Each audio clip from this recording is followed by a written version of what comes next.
All right, so I love talking with former players, especially guys that are assistant coaches now. Where was I? Were you? I think I was on the radio, and you called Nick Sorensen, by the way. I should probably say that DB coach for the Niners, specializing in the nickels, right? Yeah, nickels. Yep, DBs. So you were you out of the league when you called in the Sirius XM and talked about the peanut punch and how you felt like he was revolutionizing? Yes, this is like 2012. It was like my second year out. I was kind of volunteering at Youngstown State. And I remember seeing it, and I was just volunteering, like really had to learn computers, getting into coaching. And I remember seeing him do it, and I was trying to tell the coaches there at Youngstown State, and I would drive from Cleveland because I finished up playing at Cleveland. And he's like, I don't think we can do this. I'm like, dude, this guy's changing the game, I think. Like, you can really get more takeaways. And then it was the weekend he caused, I think against Tennessee, he had like 4 of them, right, in one game. And I think they got 3 of them, like forced fumbles. Yeah. And then that just stuck with me and really he changed the game. And that's really where it's all gone since then. And I've actually been kind of tasked at being that ball guy here the last couple years. So it's kind of been cool for me. Okay, so dumb question as an offensive lineman, but like, how hard is it? How hard is it you're trying to get the guy down, but also to swing and hit and be able to actually hit it. Yeah, I mean, that's it's really a mindset and mentality that you got to train it like anything else.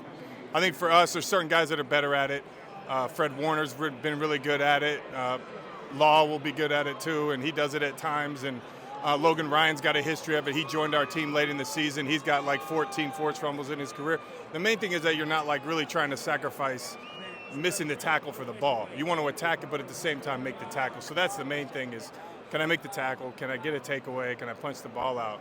Because I understand like the second guy doing it. Yeah. But I'm amazed. Peanut Tillman, it would just be him and the guy, like one-on-one, and he would just not mess around and just do it. Yeah, he was the inventor of it. He's the godfather of, you call it the peanut punch because of him. There's just a lot of different ways to do it, and he did it a whole bunch of different ways too. Yeah, it's a mindset. You have to train it. I think you have to think about it at practice, and then you got to keep doing it when it comes to the game. So tell me about the value of having linebackers like Greenlaw and especially like Fred Warner that can cover like that in the NFL now. Yeah, you have to. The game is so fast. The linebackers have to cover anybody that's, they move the formation so much with all the different types of jet motions, regular motions, the matchups, how multiple you have to be in your defensive coverages. But those guys are elite at it. We think they're like 2 of the best in the game, and Law's finally getting some of that recognition, Greenlaw. But it's essential now. Even like the versatility at safeties too. I think it's really how the game is changing. You can't stay the same. You got to evolve. The size of these guys and how fast everybody's running, it's unbelievable now. So I know Fred gets a lot of credit, and rightfully so. I love Greenlaw. I just love the way that, he's not messing around. Like in any capacity of playing the sport, I just love the mentality because he's not that big of a dude. But I even remember that one year where he made the stop on the goal line against the Seahawks. Yeah. That was just incredible. Oh, I remember that vividly, just being on the other side of it, right at the 1 yard line. Like 1 inch. Yeah.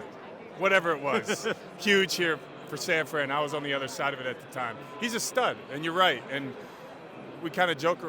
Kyle calls him the enforcer, and that's how he plays. His mindset is different, and he's just continually gotten better every year. But his mentality, like you said, he is a dog. He plays like one, and he just plays so hard every snap, him and Fred, and it just matriculates throughout the entire defense.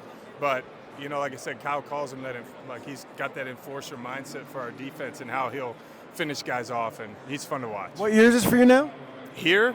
No, in the league. 21 if you count playing. I played for 10. This is my 11th year coaching. Have you been in the Super Bowl before? This is my 4th one. Only one. What? Yeah. Which teams? I forget. My rookie year, I played for the Rams and lost against New England. That was the first one of Brady's many. That was the 2001 season. Yeah, we came out same year, 2001. Yeah. And then Seattle in 13 and 14. We won one against. As a young coach. Yeah. My first year coaching was 2013. We won in New York against Denver 43-8, and then the next year we lost against New England with the 2nd and 1 deal. So, and this will be my fourth. This is my fourth. That is awesome, man. Is it getting better or worse, staying the same? Oh, it's always fun. I mean, it's always, this is what you imagine. So when it's finally here, it's awesome. It's different because I kind of know what to expect now, and you can kind of see it through the younger coaches and the younger players, and now you're talking to them about it, and but it's always an awesome experience. The cool thing too is your family's a part of it. And when I went as a player, obviously I was 22 and I wasn't married, nothing. Then the 13 and the first two with Seattle, my kids were like 2 and 3. I have 2 sons. Now they're 11 and 13.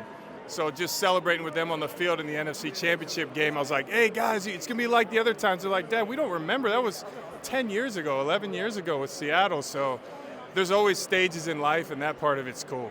That's incredible.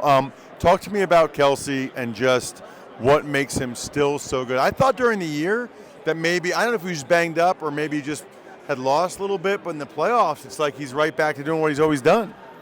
Yeah, I don't think it matters. He's just so savvy.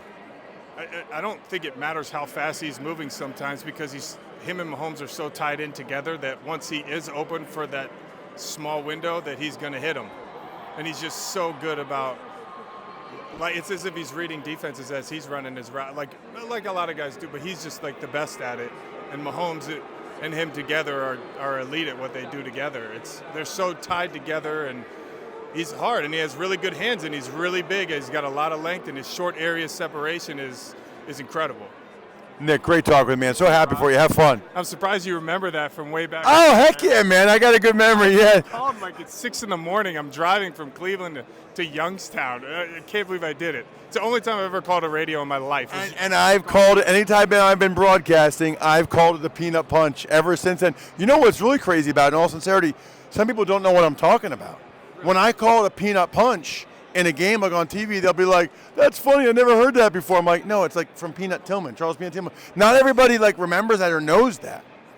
You got to know your history. There's a lot of times stuff shows up with the younger guys. Like I'll drop the name of somebody and they're like, oh, I don't know about him, like Bo Jackson or something. Like, oh, I think I've heard that name. They're like, Bo Jackson? So you try and find like other random name, like not random, not to us, but when a guy's 22, 23 sometimes, you got to teach him the history, and you're teaching the guys, your callers, a history of Peanut Punch. It's good. I'm trying, man. Good seeing you. You too.